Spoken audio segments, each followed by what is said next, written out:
Your DNA was on her underwear. What? This is horrific. This is a human being. And she deserves justice. At this moment, Jessie Stone's grandmother is overcome with disgust as she uncovers her teenage grandson's sickening secret tied to a 91-year-old woman. Meanwhile, the crime scene reveals a nightmare beyond the detective's darkest imaginations. All of a sudden, he just started, wailing on her. She's significantly injured in her face and got a big gash on her arm. She's 91 years old. Detectives stepped into a chilling sight, unaware that the real horror was waiting for them in the interrogation room. I lifted her by her underwear, and then I was trying to get her legs swung to her, and then I ended up pulling them off of her. Was this the mind of a troubled teenager twisted by perversion? Or the cold, deliberate evolution of a predator? And worst of all, was every step of the crime carefully planned? Personally, I can't believe that this is a horrible thing with each other. In the quiet dead of night on June 9th, 2024 in Reddick, a small town of just 500 people in Marion County, Florida, a 91-year-old woman awoke to find a stranger inside her home. What followed was a chain of events more horrifying than even her worst nightmares, ultimately landing her in the hospital, where she reported an assault.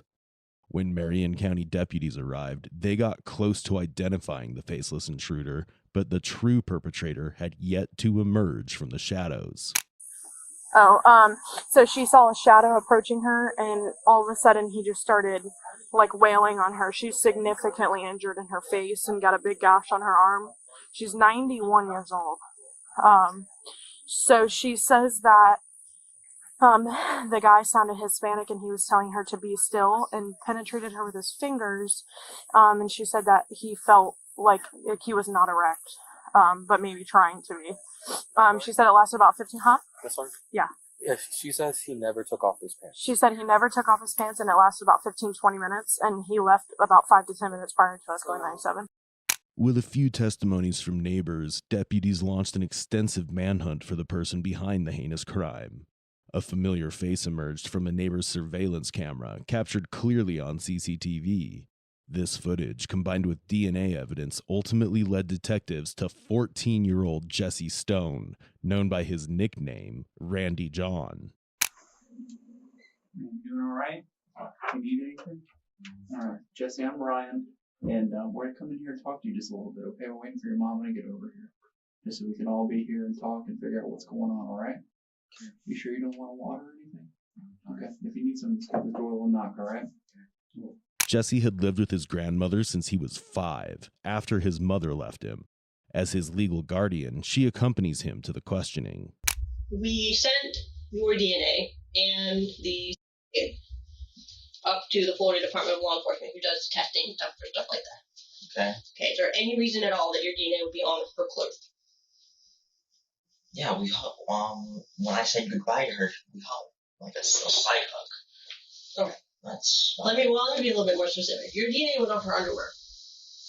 What? And so I want you to really use this time here to be honest with me about what happened that night, because I think that we know what happened, and I think that your mom knows what happened, because she also wrote down a list of times that you went in and out of the house, to include the time that the call came in. And I think you probably know that you wouldn't be in here unless we had a good reason to put you in. I don't see... What? It's not about see, Randy John. It's truth. Yeah, Truth. It's impossible for my DNA to be on her underwear. That's what we like to think too, brother, but that stuff doesn't lie, that stuff doesn't get made up. Sometimes the truth can be hard. You seem like a really good guy, man. You seem like you got a good head on your shoulders. You can make connections with people that need help. You go out there and you help other people. And there's people out there sometimes that make mistakes. Come over here. And it doesn't make you a bad person for making a mistake. Detectives confront Jesse with damning DNA evidence and CCTV footage placing him at the crime scene during the assault. Jesse puts on a mask of confusion, clinging to the illusion of innocence, even as the cracks in his story deepen.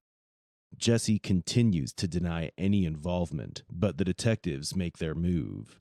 They're about to leave him alone with his grandmother and the harrowing images of the battered victim. It's only a matter of time before the tormenting truth unravels. She deserves the truth to be told when you know it. Personally, I can't believe that this is a horrible thing with you, John. That's a horrible thing. I don't even have the ability to do that. Well, it's hard for me to believe, too. It's really hard for me to believe, too, that you would do a thing like this. I didn't. But how many times have you been caught in lies? I know. And this is the whole reason why you're on restriction. It's because you're not telling the truth about things. If this woman deserves to have the truth, she deserves it, and you know that. What? Don't say why's, Ready John, because why doesn't exist here. I wasn't at her house. Ready John, it's across the street. Look at her. Look at her. Look at her face. That's I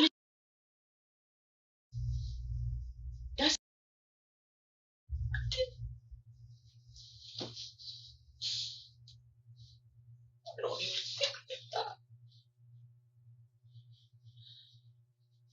I've never seen you hurt anybody, but I don't want to hurt anybody. What the hell are you doing outside at that time of night? It doesn't make any sense. Do you understand? Ready, John, it doesn't make any sense. There's a million different things you could do. Being outside where you don't belong, and you know you don't belong out there. I'm sorry, but I'm an outdoorsy person.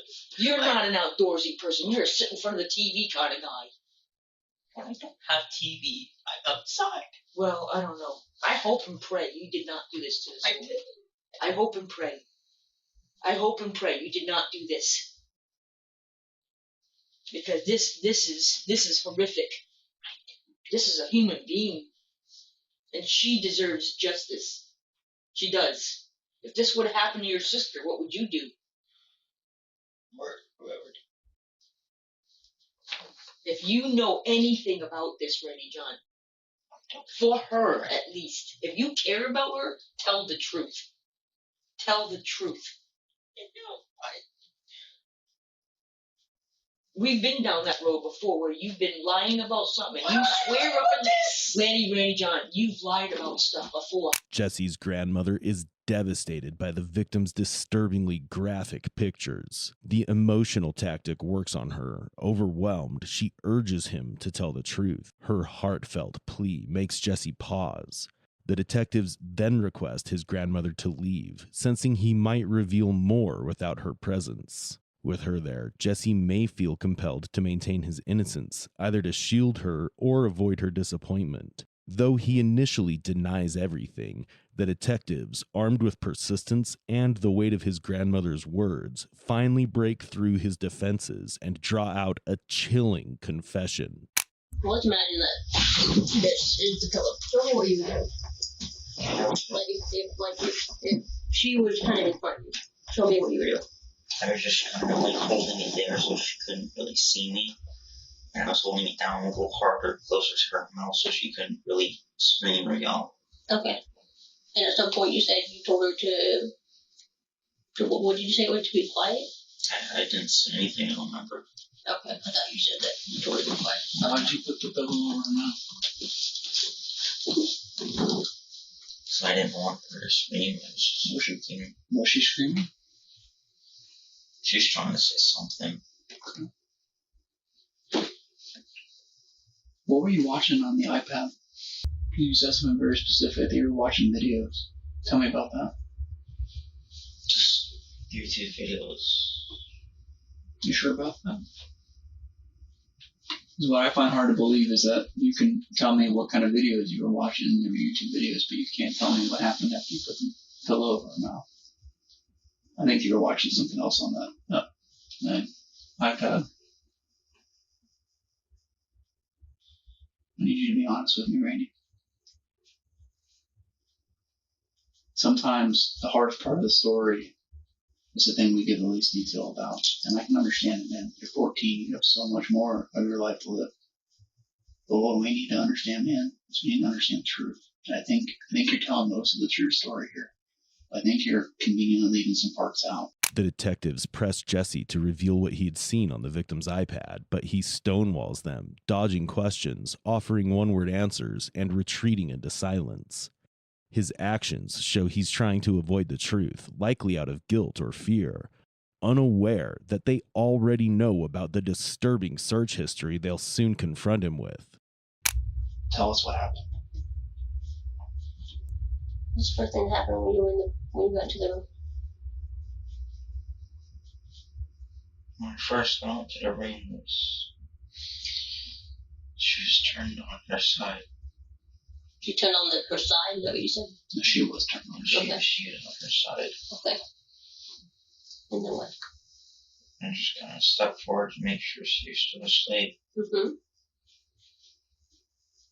I'm not sure if she heard me when we saw in the corner of her eye, but she turned, just her head, she turned, and that's when I put the pillow on her. Okay. Then what happened? She was trying to move the pillow for off a minute or so, and she started grabbing my shirt. That's when I let one of my hands off the pillow to try and get her hand off my shirt. And she was able to move the pillow. So I put both my hands on her face, one on her eyes and one over her mouth.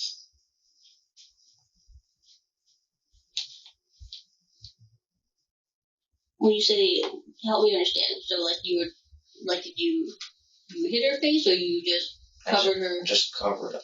Okay. And then what happened, man? And I was pulling away. Okay. And I let my other hand off her mouth to try and pull her off from my wrist. And then what happened, buddy? She tries to get up, and I think the first time I hit her was when I was trying to get her back down. What did you hit her with? My hand, I thought she was still laying down, but she was sitting up, so my hand was pretty quick. I'm not sure where I hit her out, but. Did you have a fist, or was it like a slap, or? I think it was more of a slap. Okay. Because I was trying to put my hand back where it was on her mouth. Okay. Jesse was no stranger to the 91-year-old victim. He'd mowed her lawn, and she had once described him as a good boy, a chilling reminder of how evil can hide in plain sight. As the detectives press him further, Jesse starts to open up about the horrifying truth. But this is just the beginning of the most gruesome confession. You said that was the first time that you hit her? What about the next time? It was the first time. I started trying to find something I could use to wrap her arms up. Did you find anything? I was trying to get the blankets I could. She kept moving her arms around. I couldn't quite get them, or I could wrap them with the blanket.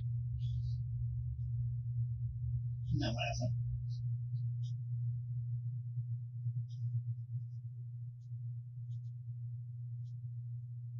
I know this is going to be hard, man. I don't remember if I wrapped her arms with my arm, or if I rolled her over. I don't remember what I did. Or would you fold her over to it? Just that she was on her side and I would have pushed her onto her stomach. okay. Is that just to keep her from, like, flailing off the bed, or was that? To put her in a position where she couldn't just reach up and grab. Oh. When did you get on top of her? She was moving her legs around a lot. And I was just trying to get her to stop moving.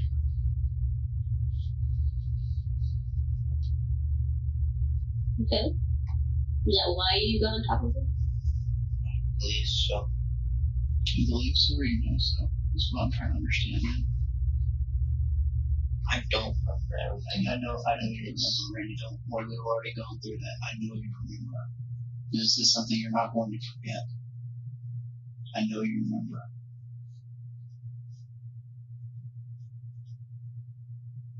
Because you're wrapping her arms up, man. You're putting her on her stomach. Help us understand that, man. Because I know you're not going to forget that. I'm just panicking. I know you're panicking. I know you still remember.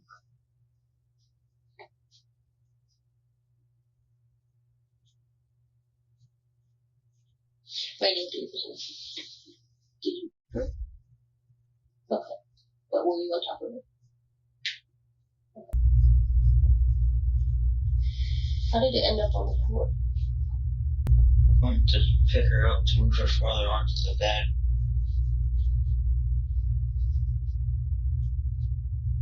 And I grabbed about where the waistband was to pick her up. She like twisted or something, and my arm slipped down her legs.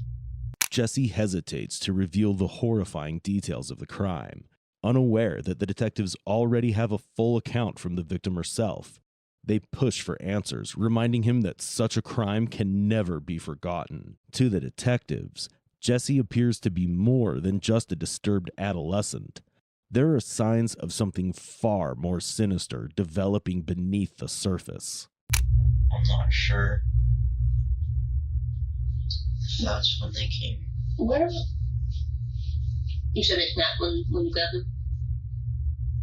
You said they, what did, I didn't hear what you just said. I wrapped my arm like around her waist, and then she like twisted. Okay. And my arm like slid up her legs. Was it on top of her nightgown, under her nightgown, or something else? I don't remember if it was on top or under. I feel like every time we're coming to something that's really difficult to talk about, and John, you're telling me you don't remember. So what I'm trying to understand, man, is you're out there in your living room watching YouTube, and you're watching material. I get it, man. I've been 14 before. I've been an adult. It's a totally normal and natural thing. What I'm trying to understand, man, is it went from progressing from you being in the living room to going into her room, and then her underwear is on the ground. Help me understand that. Because I want to believe you, Randy, but I don't know if what you're telling me is plausible. I think the reason you went into that bedroom was to have some sort of relations. Tell me. I went in there to make sure she was still asleep. For what reason? Because before you made sure she was still asleep and you slept. What I'm trying to understand is, man, why are you grabbing blankets and tying her arms up? You're a fast guy. You could have been out of there. You could have just left, but you stayed. You put the pillow on. I understand you freaked out. When she woke up, she grabbed my shirt. I believe that. 100% believe that. What I'm trying to understand is how a 14-year-old young man goes from watching material in the living room and probably was aroused by that, and that's fine, totally natural, to going into this old woman's bedroom and then progressing to tying her up and putting her arms behind her back. I don't think that's how you planned on it going down. I think you did panic. I think that's reasonable. But I want to know that you're telling me the truth.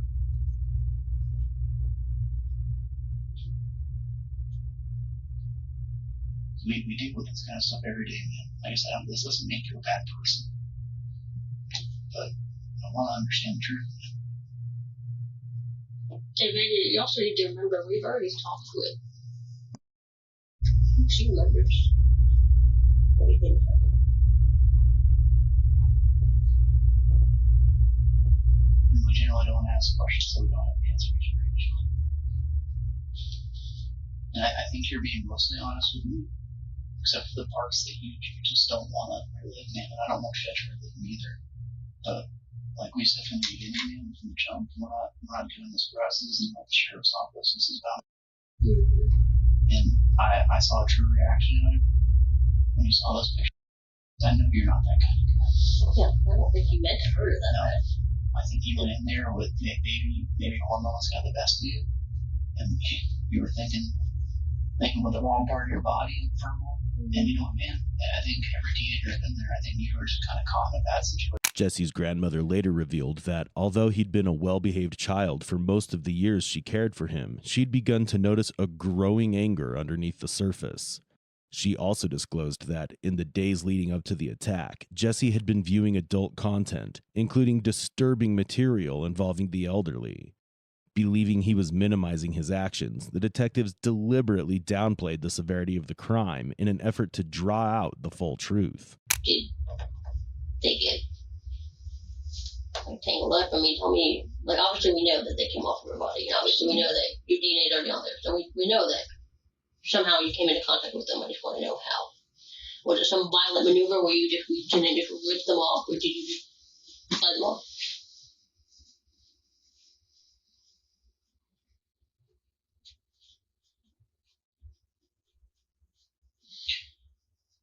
She was on her stomach.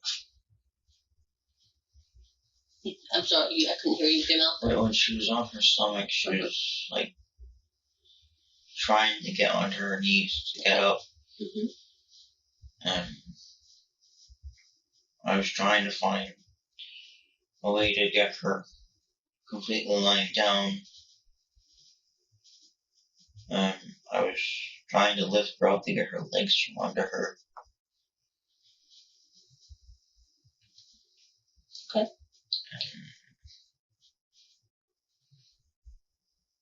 I lifted her by her underwear.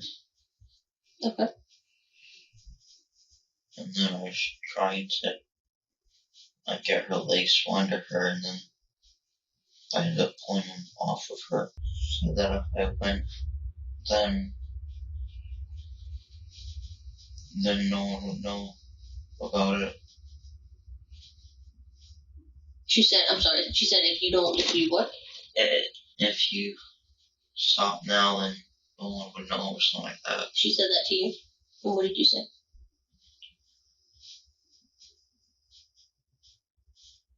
I didn't say anything, I just let go of her. Okay. I grabbed her pillow and I put it on her head so that if she turned it, she wouldn't see me. Okay. You know what happened?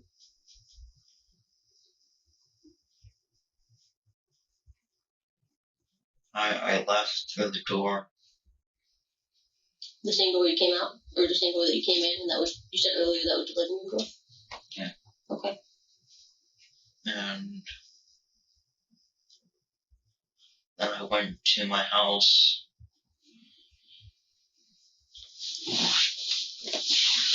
When I went to open our screen door, I noticed that there was blood on my hand here. So I went over to our hose and I washed it off. Okay. And John, I feel like you probably wish that this had never happened. Like, I honestly still believe that you never really intended to hurt. Because you cared about her. I don't intend to hurt anyone. But one thing I'm still a little bit kind of unclear about is, what was the original reason that you went to her? Like, why did you go into her house that night? What were you planning to do?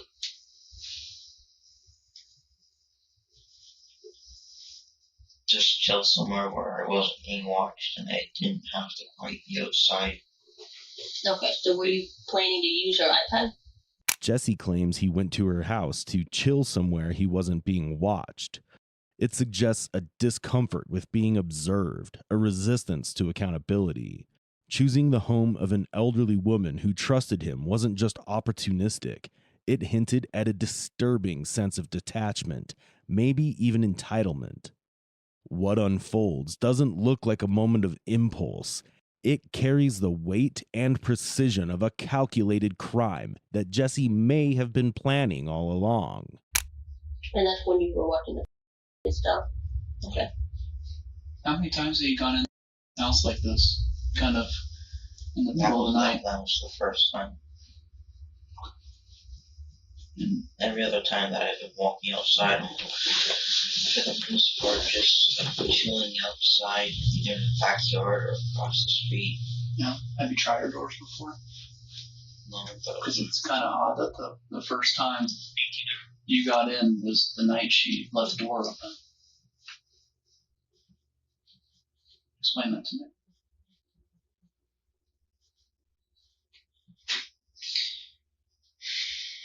Because I know when I talked to Detective Hardigan before we came and talked with you, you made a statement to them about how she always locks her doors. Yeah.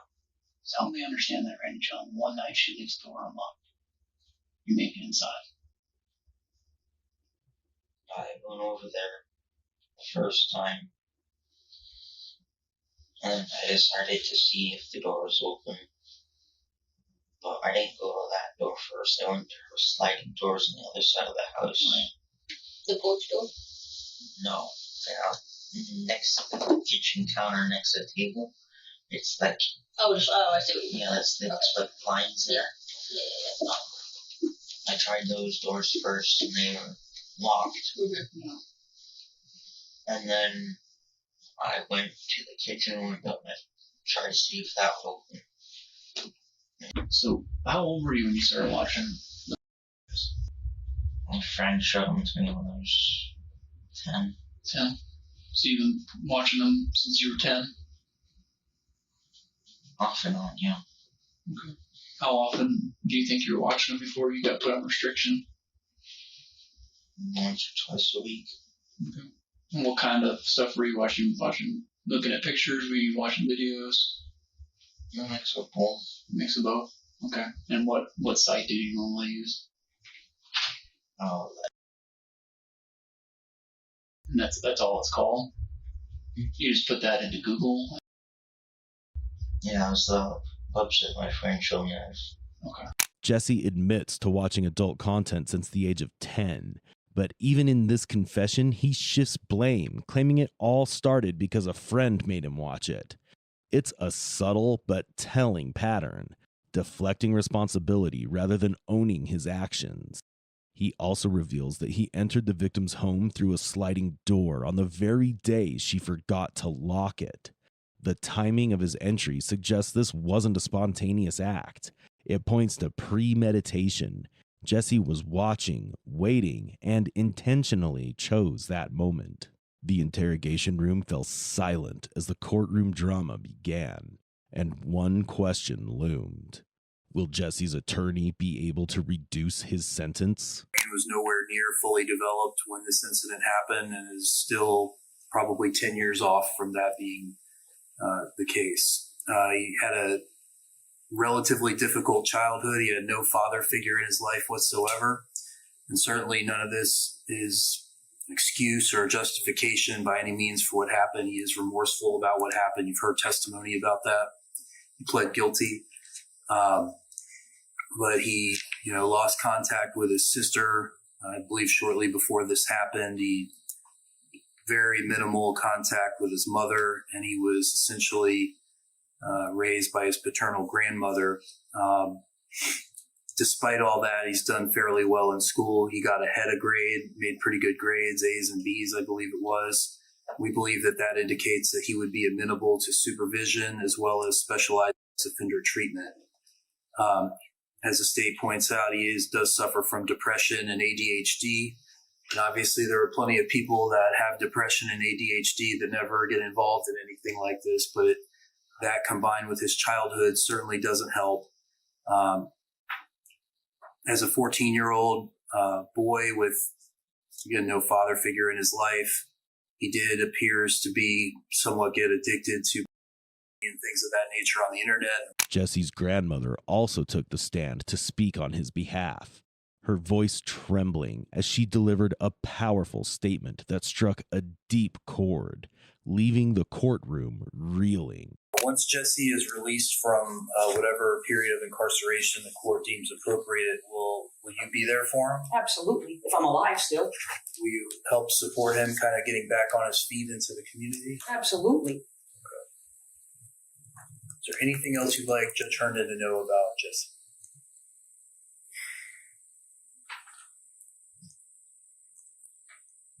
Just that he isn't the person that did this act in a natural way. He's not this guy. I think personally he panicked or something. I can't explain what happened, but he's a person that you love, you care, you liked having him around. He was a good person. He is a good person. And I mean, I care about I really do. And I don't know what's really fair here.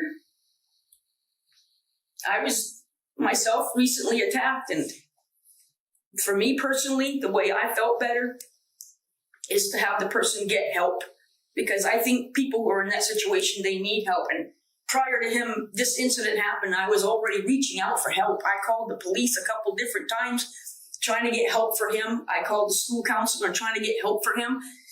But nobody seems to, that end of things, they failed. And I really believe had he gotten the help that he needed then, he would not be here right now. I mean, I really believe that. Circuit Judge Lisa Herndon sentenced Jesse on February 7th, 2025. All right, Mr. Stone, this is unfortunate for you, for the victim, for both of your families. I'm going to start with count 2. It's a burglary of a dwelling with a battery, which is punishable by up to life in prison. You're adjudicated guilty and sentenced to 25 years in the Department of Corrections. That's going to be followed by 30 years of offender probation.